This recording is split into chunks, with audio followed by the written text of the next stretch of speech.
When you set out to teach personal finance, selecting the right education resources is critically important.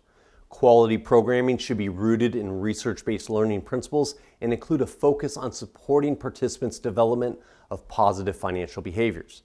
Empower those you serve with the financial education resources that provide quality content and practical activities that focus learners on the application of the lesson.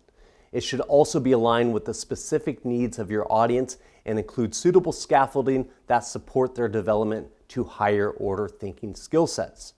Today I'll be covering what those higher order thinking skill sets are. We'll talk about the goals of the program, and I'll be giving you practical tips to better work toward those goals. Let's start with the goals of a program. And the most important thing you need to understand, the number one reason we're teaching personal finance is to help people work toward greater financial strength. So our focus is on outcomes. Things like improving their savings rate, raising their credit score, helping them pay off debt, helping them prepare for future purchases. All these things are outcome-based goals that can be measured. Now, to achieve these outcomes, we need to focus on 4 key areas. We need to focus on behaviors, sentiment, systems, and also content knowledge. Now, the first 3 I mentioned, behavior, sentiment, and systems, are covered more in depth in the measurement and reporting video. I'm going to focus on the content knowledge piece and explain to you what higher order thinking skill sets are. Again, most programs out there are strictly focused on content knowledge or literacy. And again, that's one of the 4 aspects of helping people achieve outcomes, but only one. But they're also focused on low order thinking skill sets, and that's a problem. Our focus here is on higher order thinking skill sets as described by 2 educational theories, one by Bloom's Taxonomy of Higher Order Thinking Skill Sets, the other one by Webb in his Depth of Knowledge Framework, or DOK. I'll be covering the DOK framework with you today and using a real-world example of somebody teaching a class on qualifying for a loan. So Webb's Depth of Knowledge says there's 4 levels of learning. At the lowest level is recall and reproduction. So if we're teaching a class focused on recall and reproduction, the students at the end of this class on qualifying for a loan could define APR or understand what role an underwriter has in that process. The next level up is skills and concepts. Somebody here could calculate loan payments based on a variety of terms. The next level up from there is strategic thinking. And somebody here could select the best loan terms for their specific situation and know how to prepare to qualify for that loan.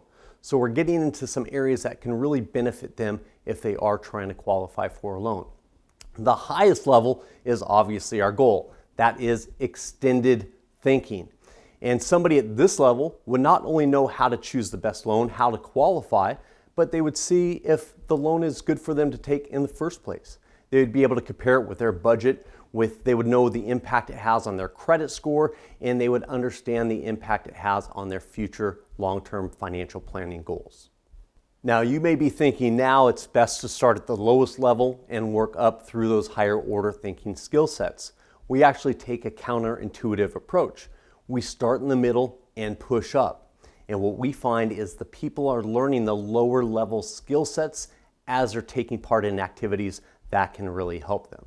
To best work toward those outcome goals and help people progress toward higher order thinking skill sets, we need to select material rooted in research-based education principles. I'm going to share with you some things I like to include in my training and give you some tips to apply those in your classroom right away. One of the first things I like to do is to give them time at the beginning to connect with their existing knowledge base. We do so by asking essential questions. We do an activity called What You Know, What You Want to Know, and we also allow them time to preview. This helps orientate them early on and give them time to connect it with existing cognitive structures. Next, I love to include case method. You may know it as case studies. So we're giving people scenarios and they're in the position of advice giver and teacher. And they're giving these people advice. What you'll find is people gain a sense of confidence because they know more about money than they may have thought, and it's changing their roles. Now, the nice thing about this, we can do it in group settings, pair people off, we can have classroom discussions, we can have different banter on this that really helps people learn in a different way. My favorite part of this activity comes after that. We'll have them work individually and we'll have them write down their own case study on themselves. This takes them from an emotional state of money into a more logical one where they're writing it down and writing down their own financial situation. For those of you working with adults, you'll see a lot of aha moments. People are like, oh, that's the answer. So because we changed their state, we have them write that down. It helps them really see where they're at financially and give them their own advice. Next, I like to include visual education. This is a great way to help them get information quickly, and it's proven that when you have quality visuals with quality copy that relate together, people can assimilate information more rapidly. So I like to include this before we get into in-depth education. In addition, we include it on ongoing education. So we'll send out ongoing reminders and follow-up education after, and they're able to quickly get a good recap of what was learned. And again, the goal is to help continue to remind them of what was developed in the training so they're taking action on what they've learned. Next, a really critical thing to make sure you have in every presentation you do is activities and conversation where you're focusing learners on reasons and benefits. Now, you're not telling them the reasons and benefits, you're helping them develop their own personal reasons and benefits. You as the educator, your role is to help them drill down those reasons and benefits to their value and identity. And there's some techniques that are very powerful that will help you do that. And this gives them ongoing motivation to continue to learn and apply what they've learned in the real world. Lastly, project-based learning. Essentially what this means is they're doing activities that are setting the foundation for what they need in the real world. So if we're teaching a class on budgeting, they're completing their budget. If we're teaching a class on paying off debt, they're contacting the creditors, setting up a debt payment schedule, and actually doing the activity. And that's the beauty of personal finance. We can actually have them do activities that matter to them, that are building their financial foundation. Although each of those principles I discussed before are powerful, the real power comes when you're stacking those educational methodologies. So designing the lesson plans to have a great flow of information. Now, our material includes over 40 research-based educational principles, and again, the key is in stacking those so it's making a real difference in who you're teaching. It's also important to include some multi-method delivery options. This will give the learner some control over the time and place of delivery. In addition, it will help them learn in the way that they're comfortable with. And what I mean by multi-method is including maybe some live training, maybe some webinar stuff, maybe some e-learning or ongoing education. So including different ways that they can get the information will help them in the long run. Lastly, we want to make sure that we're building out programming that's answering timely needs that they have. And we can teach subject matter, but we like to do so under an umbrella of a life event or life stage. Let me explain. If we're working with pre-retirees, we're going to be helping or doing a class on planning for retirement. If we're doing a class for high school students, let's say seniors, we're going to be doing a class that's on moving out on your own and gaining financial independence. This has a much sexier sound than taking a budgeting class, and it's focusing them on what they're really looking to do, which is move out on their own. Now, even though the name might be different and how we're thinking about it's different, we're still teaching budgeting, we're still teaching credit, we're still teaching the subjects, but we're doing it under the guise of a timely event in their life. One of our primary objectives here at the NFEC is to provide you access to the highest quality education resources available out there.